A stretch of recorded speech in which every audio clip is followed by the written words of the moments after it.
fiction, science fiction, horror, fantasy, crime, LGBT, thriller. You have now entered the House of Mystery with your hosts, Eric Shapiro, David North Martino, John Copenhaver, and Al Warren. Heard on KCAA 106.5 FM Los Angeles, 102.3 FM Riverside, and 105.0 AM Palm Springs. On the line, of course, is Fred Rosen, and he's written a book or two, and he's been around the world. The old one must be sacrificed. You used to live with Jeffrey Epstein. You were his lover for a while or something? Oh, my. Oh, no. Oh, well, you know... Is Fred a 14-year-old girl?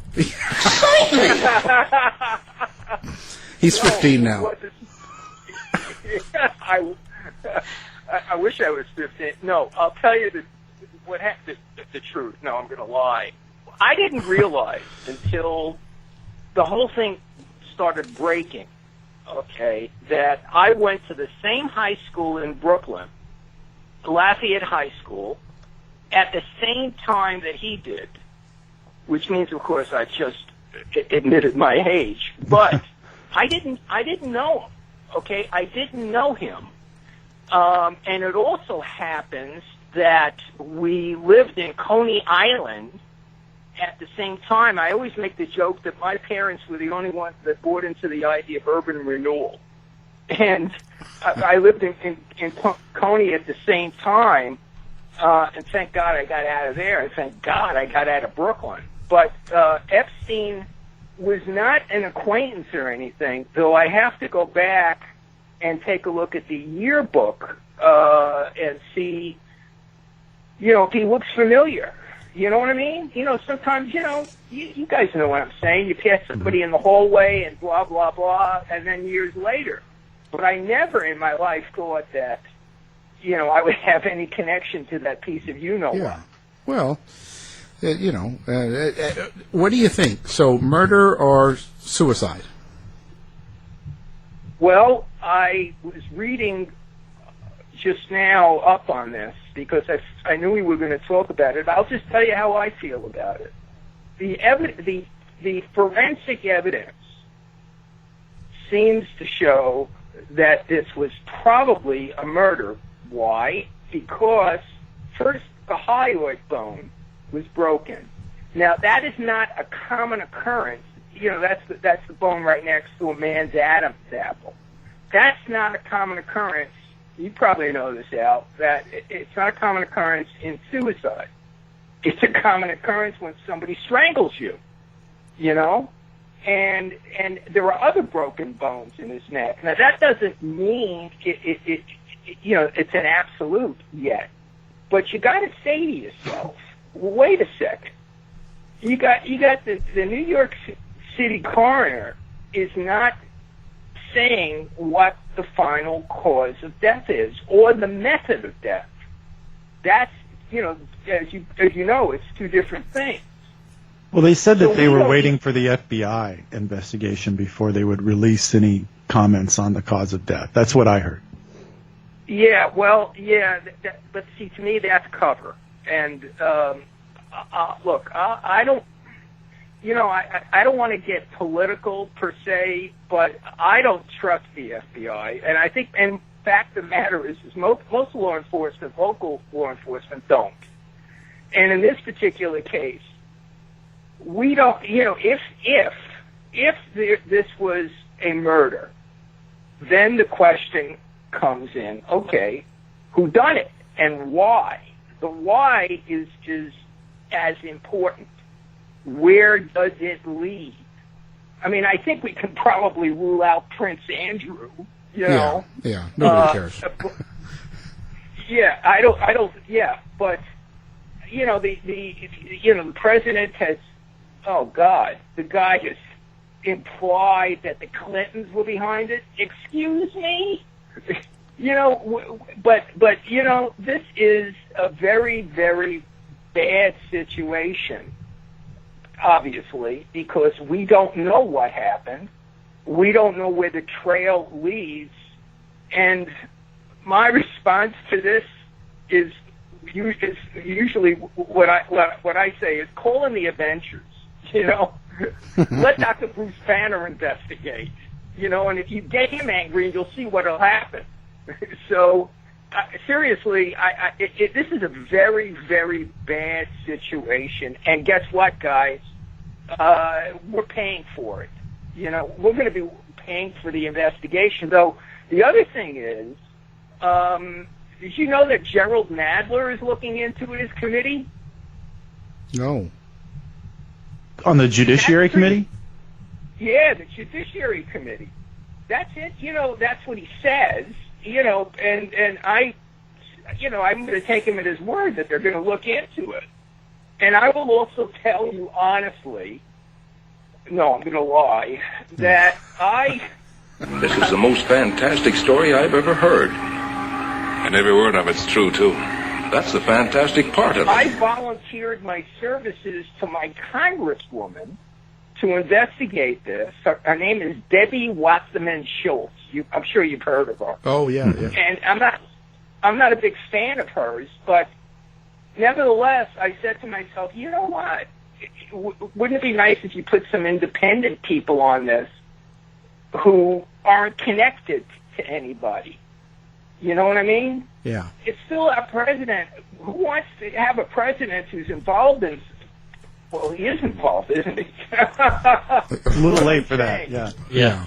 Yeah, it's a little late, right? Yeah, it is a little late. I mean, you know, oh, man. This is, you know, out of all the murder cases that have broken, certainly in the last couple of years, this one is...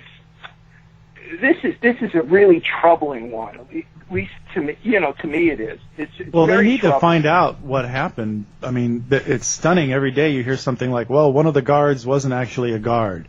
And then the next day you hear, well, the guards were asleep. You know, it's then there's shrieking coming from his cell. And, you know, I heard something yesterday that they apparently thought he was alive when they found him, and somebody was shouting, breathe to him and stuff. So...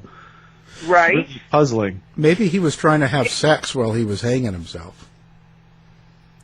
Well, it's funny you should say that. Oh, no. It's funny I should say that. Well, what? Maybe one of that auto affects you, you know?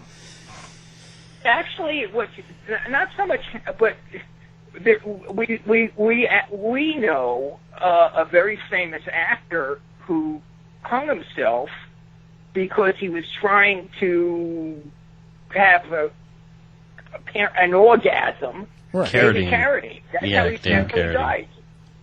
And you know, that's actually an interesting.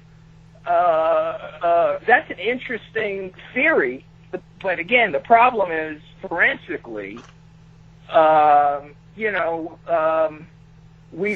don't know. Now it happens that I'm doing another cruise called the Death. You can't make this stuff up, guys. Death Investigations Cruise. My friend Jim Seeley, who is the cruise operator, asked me to go on it, and there's a guy named Graham Hetrick, who is a celebrity coroner on ID. Mm-hmm. And you know what? If and this is in September, so you know I will certainly talk to him about this. I have a couple of other cases I'm going to be talking to him about. I'm going to be talking to him about Natalie Wood, because I'm actually going on a Child Stars cruise. We're going to Catalina Island, which I've never been to, even though I went to school in L.A. And we're going to be taken to the spot off of the island where her body was found. And I always find that when I go to the scene of the crime, so to speak, it really helps me to understand things. And so I don't know if there's any way to solve it per se in terms of getting charges against someone. Oh, but yeah. one thing I will I will tell you is that I am I'm going to do that, and if I think there's something there, I will try to go to RJ, Robert Wagner. His nickname is RJ, and I will try to go to Chris Walken, who lives on Block Island off the coast of Rhode Island. Doesn't mean they'll talk to me, but I certainly will try to do it if I feel like there's something there, and I'll certainly talk to the LA Sheriff's Department and see what they say, and of course the prosecutor. But we'll see. Have you talked to Lana Wood? Yes, sir. I have spoken to Lana Wood, and I spoke to her. I've emailed with her a lot, and of course Lana feels that RJ is responsible. Right. And we wanted, I don't know if you guys know this, but she, in addition to her sister being a child star, she was a child star. Yeah, I know. I was impressed. We had her on the show. Oh, okay. Well, there you go. Then there's nothing I can say. But but I will say that we tried to get her to come to the hotel the night before, because one of the things we're going to be doing on the cruise is the Child Stars cruise, is we will be discussing the case. Paul Peterson, who I mentioned, has an organization called a foundation. It's called a Minor Consideration. He advocates for children in the business. Well, I'm the most naive guy in the world, okay, because I didn't know that the movie industry takes underage girls out of the country to Europe to shoot sex scenes, which if you did it in the United States, it's illegal. So, it's just so weird. But in any case, yeah, I spoke to Lana. She's an interesting person. In fact, I'll tell you that when I first got her on the phone, it was one of the few times I was sort of celebrity starstruck, even though it was the phone. And I said to her, I can't believe I'm talking to Plenty O'Toole, from the James Bond film. And she goes, Fred, I'm Nana now. Wait a minute. It's Christopher Walken here. I did not throw her off the boat, just so you're aware. Oh, that's good. Oh, that's a good one. Yeah, but you gotta be honest though. I remember when that happened, and now reading about it all these years later, I can't look at Christopher Walken or Robert Wagner the same way anymore. Every time I see them, it's just the first thing that comes to my mind. I met Christopher Walken here in Vancouver one time. He's an interesting cat. Oh yeah. Really? Yeah, oh yeah. I mean, He came up to me. I was the concierge at the hotel that he was staying at, and Mike, my remote is broken. Can you fix my remote? That was the extent of our interaction. I think my response would have been, "You've got an Academy Award. Why don't you hit it with the Academy Award?" I wanted to hit him with, "Did you kill Natalie Wood?" Yeah.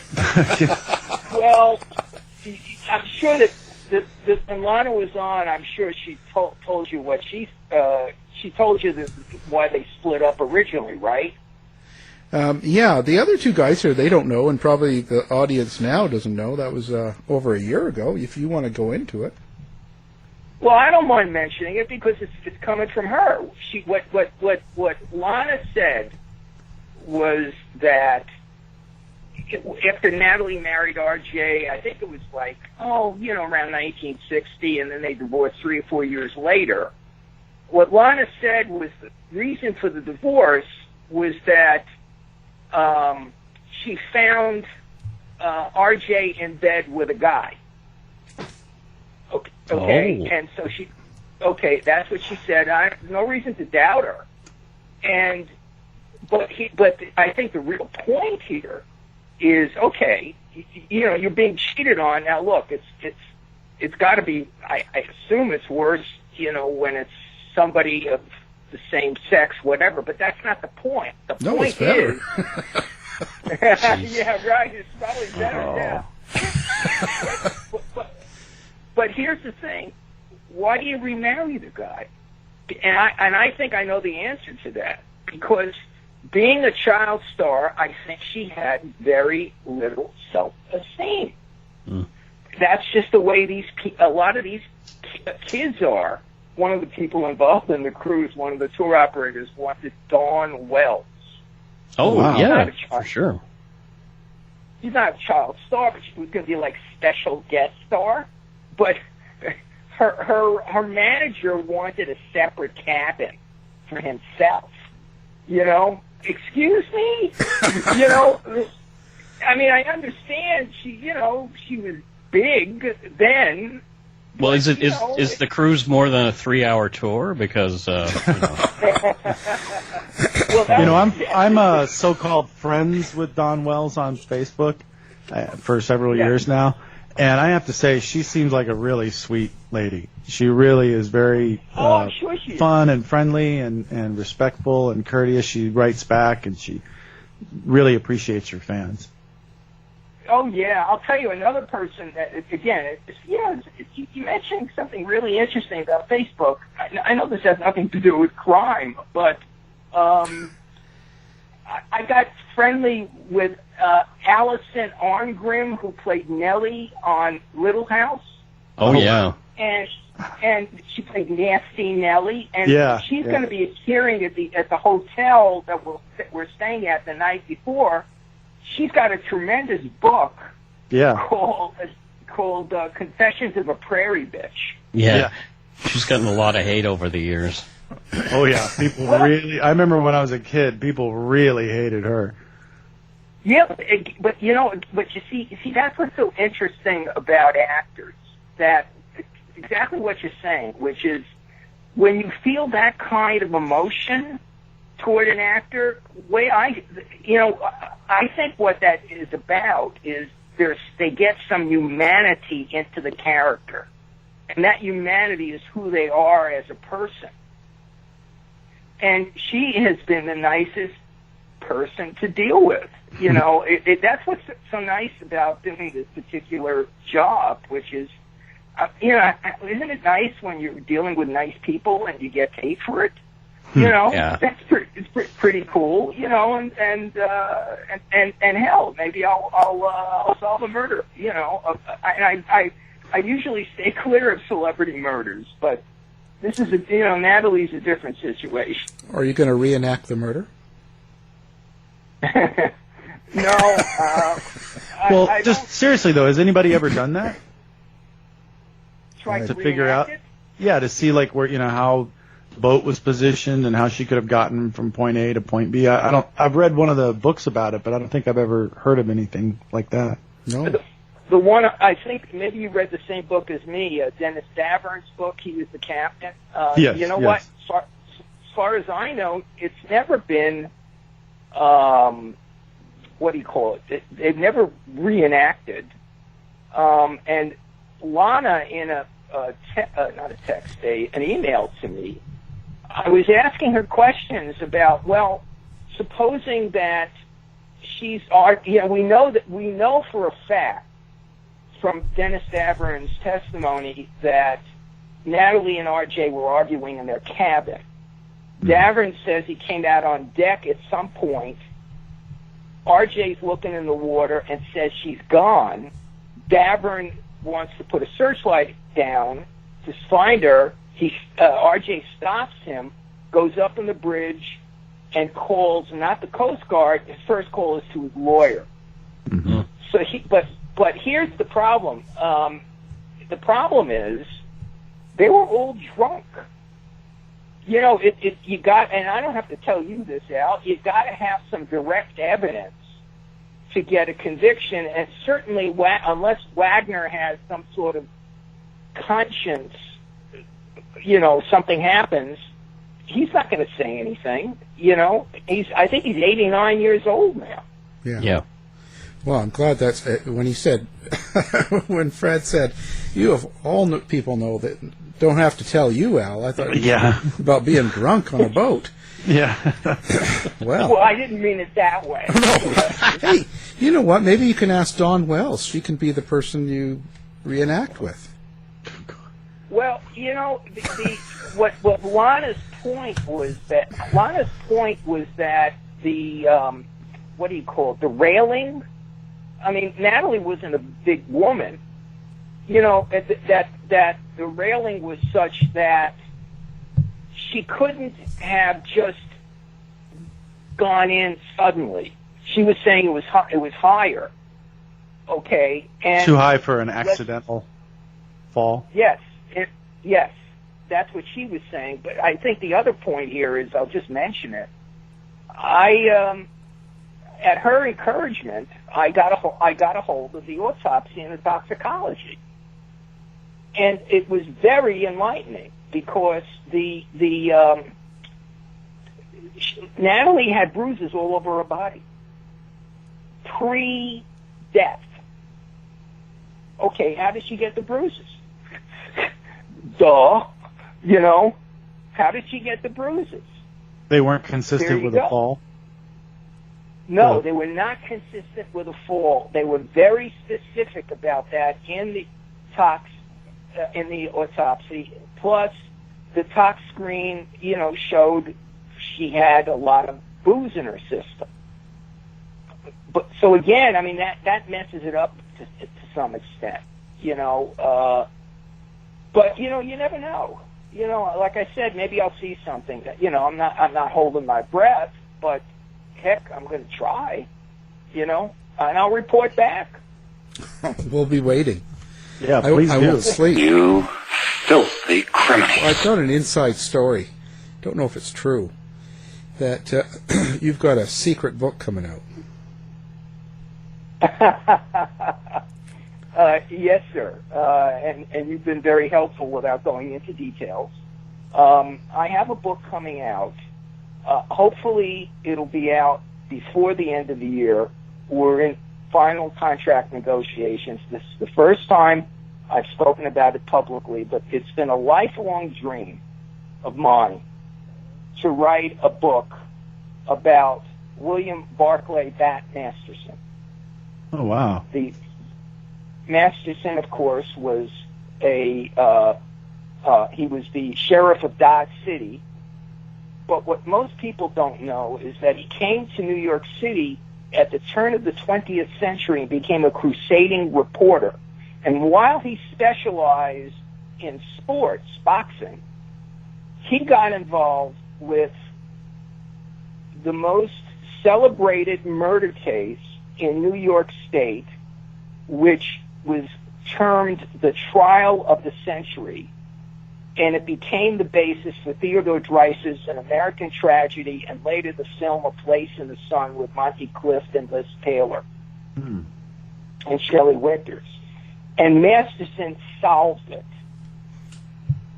And so the book is a combination of history and true crime because there's 7 murders in it. I mean, there's 7 murders in it, and I'm the one who found out. I'm one of the few, as far as I know. Bat Masterson was an illegal alien from Canada, Mike. Oh boy! Again, I'll just say it right now. We're sorry.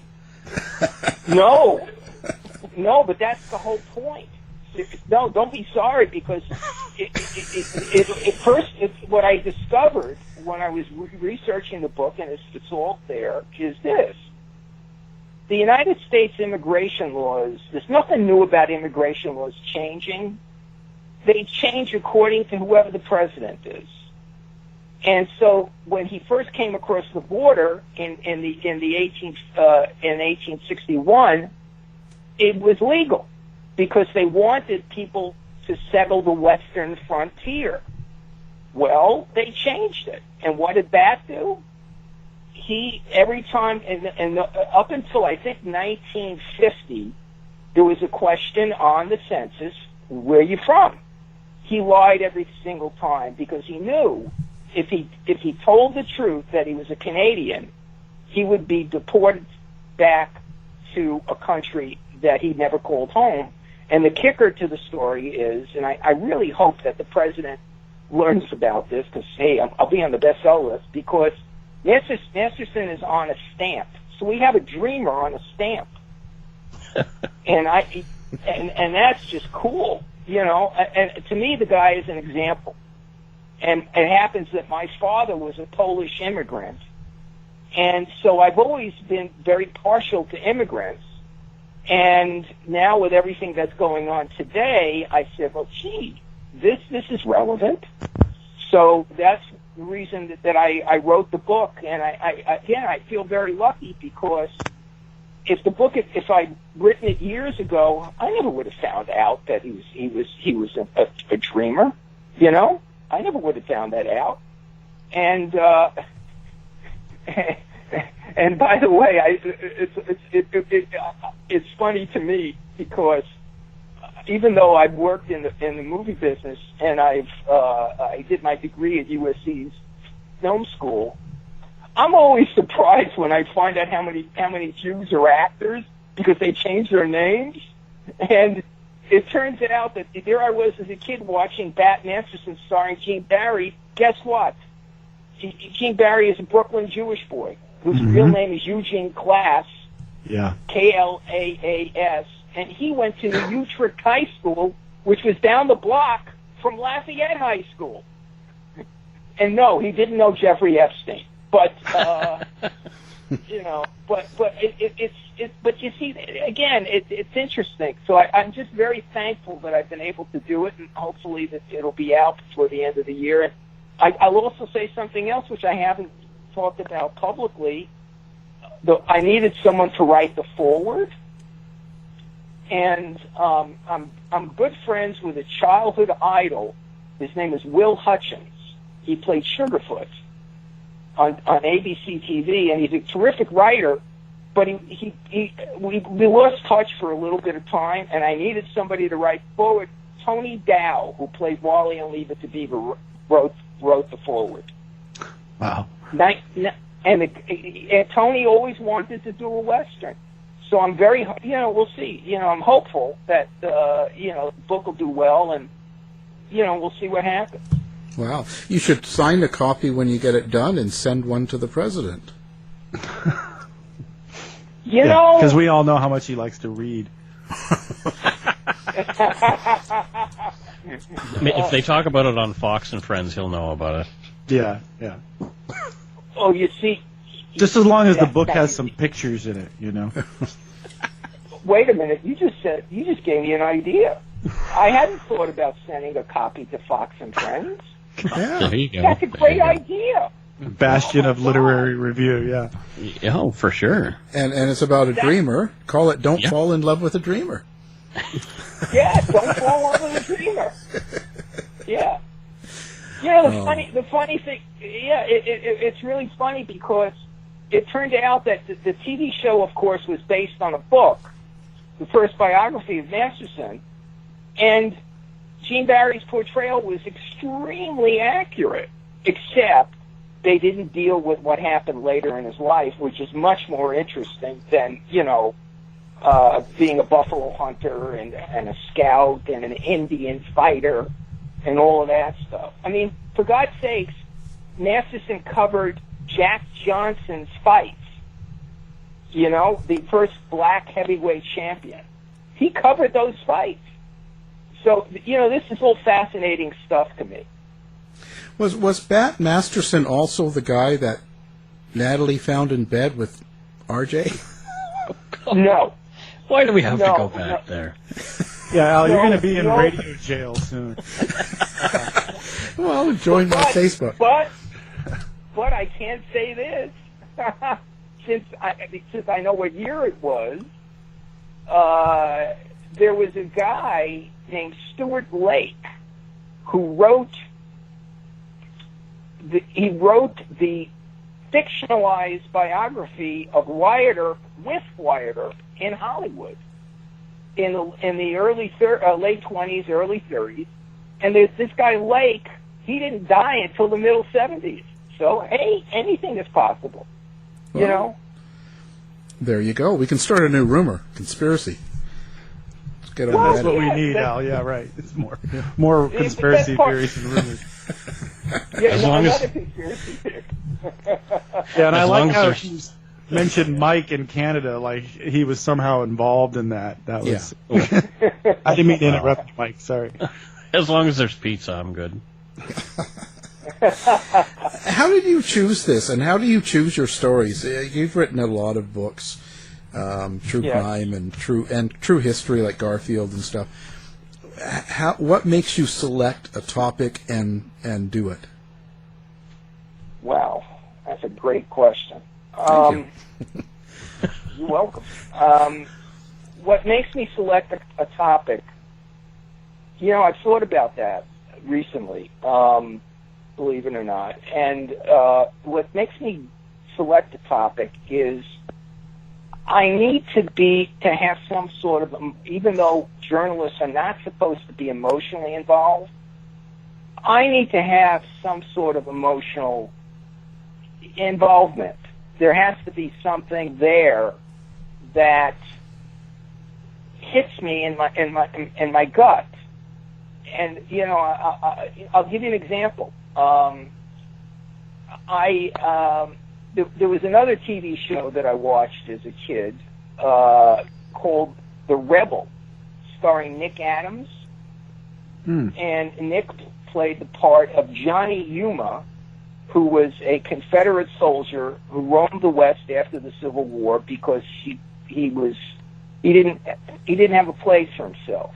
Well, I started when I first got an iPhone a couple of years ago. I started watching the old shows on the iPhone, and I was shocked to find out that the character was in the show journaled a lot. He wanted to be a writer, and then I read the credits. The show was co-created by Adams and realized he was a writer. So what do? I was curious as to, okay, they said that he died from a drug overdose in '68 and it was suicide. And I started Googling it, and I came across some article that his daughter Allison wrote, and she thought he was murdered. And again, I felt a certain obligation to Nick initially, because I felt like, well, if I'm watching the show as a kid, it could easily have influenced me to become a writer. And so I got friendly with Allison. We've become friends, and I got the autopsy report. I then looked up this is 50 years later, and I looked up the coroner who did it, and the idea being to try and eliminate that it was murder. But again, the reason I decided to work on it, I'm not doing a book on this yet. She's doing a book, and I'll be part of it. But the reason I did it was because I wanted to bring her closure, and if there was a possibility that Nick was murdered, I wanted to find out who done it. So I've got to have some sort of emotional, tug to get me involved in this sort of thing. You know what I mean? It's like when I wrote Bayou Strangler, and I went down to Louisiana. I was taken to all the. I've talked about this on your show before. I was taken to all the dump sites where the bodies were dumped. And one of the things that got me when I wrote the book was that people didn't care who these victims were, because most of them were either gay or bisexual. And I'm looking on that bothered the hell out of me. It still does. This is the United States. Everybody should be considered the same. The last time I looked, that's what Tom Jefferson said. And So, I was very, very upset about that. And when I wrote the book, I didn't even realize I was getting social commentary into it until one of the people who gave me a blurb mentioned that. I mean, I just, but, I get, look, I feel like one of the things that I can do is stand up for people sometimes and certainly try to find out what the truth is. So if I can do that, I mean, that's what happened when I wrote Lobster Boy. The fact is everybody wanted Grady Stiles Jr., Lobster Boy, dead because he was abusive to his family. Well, I understand that, but his wife married him twice. Talk about Natalie Wood. She, I mean, not only that, she divorces Lobster Boy and marries Midget Man. You can't make this stuff up. Okay, And she marries Midget Man, and then she divorces Midget Man and remarries Lobster Boy. And then she arranges to have him killed. And all I could think about at the time was, well, I understand he was abusive, but that doesn't mean you kill the guy. Somebody's got to speak up. And so that's how I got involved in that. And then in that one, I came up with the evidence that led to the conviction of the two killers. And, of course, I got threatened. When I asked one of the cops in the case if I needed to worry about the family coming after me, the cop said to me really straight, he goes, well, Fred, maybe Midget Man. But you can run twice as fast because your legs are twice as long. Yeah, but I remember exactly, and I'm remembering the film Don't Look Now, where it jeez, was it Midget Man wearing a little red dress? Yes. No, Midget Man was when I interviewed him in the house where Grady died. The guy was he had I guess he must have had COPD or something, and he's on oxygen. And what does he do? He pulls out a cigarette and lights it. I said, you think that's a good idea? He goes, well, no, but, I want to smoke, so whatever, Wow. When I was a teenager, I played in a poker game in a place called Trump Village in Brooklyn. You may have heard of it. And it was built by his father, and Trump managed the place. And this is all facts. And I had a friend of mine who was in the game who had black skin, and he didn't live there. He couldn't have lived there because he'd have to walk down the block to go there. And the reason he couldn't live there is because anybody of color who applied to buy a condo, it was a low-income, not condo, co-op, anybody who applied, Trump had them put C for colored on the application. This is all fact. Isn't that what they got sued for by the Justice Department? Yes, and they paid it off. But the look, I always think about the damage. And my friend George Hughes, I know that he would be walking down the hall, and I never saw anybody there of color. And I remember thinking at the time, why is that? This is Brooklyn. And I'm sure that all the old Jewish people were saying, "Oh, there goes a Schwarzer," and it was very, very upsetting. It was very upsetting to me. I feel like what we're doing is we're dealing with stuff we've never dealt with. And I guess I guess also as we're talking about it, what I realized is that when we write books out, we're not working we're not isolated. Whatever's happening in society affects what's happening in the stories that we write about. But I got to tell you that were it not for the fact that Masterson was involved in 7 murder cases, I probably would have been bored. Okay, and if I'm bored, then the reader's going to be bored. But I loved some of the cases that he was involved with, but especially the trial of the century. You know, I mean, I actually went upstate New York. I'm saying upstate like I'm in New York, but I went to visit my daughter, who lives in the Albany area, and then I went west to this town called Herkimer where the trial took place, and I got, Al, this was great. I got a tour of the jail cell where they kept the bad guy. And then I got in my car and I went up to you can't make this stuff up, it's true crime, Big Moose Lake. This is where the alleged murder took place. This was a guy named Chester Gillette who allegedly drowned his pregnant girlfriend because he didn't want to have a child. But I had to go up there, you know, like I said, I had to see what it looked like. And I did. And it was very, very, very, very interesting, you know, because it allowed me the opportunity to write about the case in an accurate way. You know, you know, I don't have to tell you, when you just, you know, it's great when you can describe what the killer sees, what the victim sees, what does it smell like, you know, all that stuff. See, those are the things that I need when I'm writing a book. I have to be at the scene. Yeah.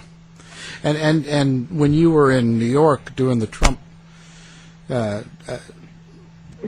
then, I guess that Garfield was president or something? Another crack about your age there, yeah. Oh, I know. Yeah. No, that was good.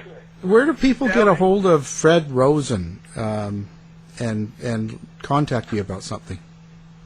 You can go to fredrosen.net and or Facebook. A lot of people contact me on Facebook. And by the way, on the Garfield case, one of the reasons I got so involved in it was because I read, well, I talked about it on the show, but I read that Alexander Graham Bell had invented the world's first metal detector to find the bullet in his body. And while I was doing that research and discovering that his doctor messed it up, and the doctor was really the guy that killed him, I got friendly with Hank Garfield, who is President Garfield's great-great-great-grandson. And he's a Boston Red Sox fan, so we bonded, you know, over that. You know, we bonded because I'm a Mets fan, so we bonded over that. Was Garfield's great-great-great-grandson the one that they found in bed with R.J.? Oh, jeez. No, that wouldn't have been Hank. No, not Hank. No, Hank's, no. No, you know what? That's a very good question, who it was, but I don't think it's Hank. You know, well, you got to get on that. We need to hear the breaking news. Well, 50 year ago breaking news. Yeah, breaking news. Well, that's more than 50, but you know what? I'll look. You know what? That's a great idea. Yeah, get on that, Fred. Excellent. Straighten that out for us right away. Rock Hudson. Yeah. All right. Rock Hudson. Ooh. There you go. Raymond Burr. Okay. You heard it here first. Raymond Burr. Yeah. My favorite. I still watch Perry Mason. He's buried here in Canada. Yeah, he's buried here in New West. Oh, I didn't know that. That's where he lived. That's his house is there too, right? That's right. Oh, yeah. I had no idea. I mean, for some reason, I never liked that show, and I don't know why. It was Canadian. too formula. No, it's too formula for me. You know, I don't know. It just didn't work for me. Whatever. They needed to throw Nancy Grace in there to be the attorney. Should be just as effective as the other guy, I'm sure. Yeah, just you have Nancy Grace versus Perry Mason. Oh, God. Oh, I like that. There you go. We got a new show. Someone's going to do a mashup on YouTube. Yeah, Oxygen. Oh, There you go. Nancy Grace versus Perry Mason. That's good. Yeah. Yeah. Yeah, and then she can be arrested by Ironside. Been watching that lately. Oh, there you go. That show I love. Oh, that's a That great I show. love. I think so. I mean, I thought that was a terrific show. Especially for its time. Yeah. Oh, well, yeah. just like anything he does. So. Like Well, Godzilla. you know what? I was just going to say it. Godzilla. And what was he did? What was that? I think he did a Hitchcock film too. I can't remember which film it was, but I think he's in Rear Window. Yeah, he's the bad guy. in Rear Yeah, Window. he's the bad guy in Rear Window, that's right. Yeah, Terrifying there you in go. that movie. Yeah. Yeah, hey, wait a minute. You're talking about the 70s, right? I was actually in a room at a banquet once with Alfred Hitchcock. Oh, wow. Yeah, at a banquet when I went to USC. I met a lot of people. I met Billy Wilder. I met a lot of people there. I was lucky. We invited these people down for a directors conference. In fact, Peter Yates, British director, Oh, yeah. who directed Bullet. Mm-hmm. He was the guy that told me that in Bullet, when McQueen drove the car down Lombard Street, he lost the brakes. The brakes were lost on the car, and Peter was in the back seat directing. He said if it hadn't been for the fact that Steve was a race car driver and you had a downshift, we would have died. Well, Lombard Street is that crazy street that just winds and winds and winds, right? Yes, exactly. Yeah. Oh, wow. McQueen had a weird death, too, hey? Do you remember how he died? I thought he died of lung cancer or something like that. Yeah, he had cancer. McQueen? But he went to Mexico and did all that. Mexico. He did all those weird treatments, and he died down there in the clinic. You know, I was watching that movie, The Hunter, the other night, the last movie that he made, and it's weird because you can see his physical form change in that film. You can tell he's not well. It's a great movie. He does a great job in it, and it's really sad that, that was the last thing he did, but you can see the physical change in his body if you're used to watching him on screen for years. Yeah, he was definitely a lot smaller. Yeah. See, I don't remember that. I'll have to take a look at it again. Thank you. That's the movie that's based on the true story of Ralph Papa Thornton, the bounty hunter. That's right. And it's not a great movie, but it's a great movie to watch if you love Steve McQueen. It's got he's amazing humor in it, which you don't usually see a lot from him, and some fantastic stunts. Oh yeah, that's right. A lot of humor, which you're right. I mean, James Garner did an interview once where he talked about how McQueen was a mannered actor. So anytime he puts something else into it, it's noticeable. That's why you're talking about it.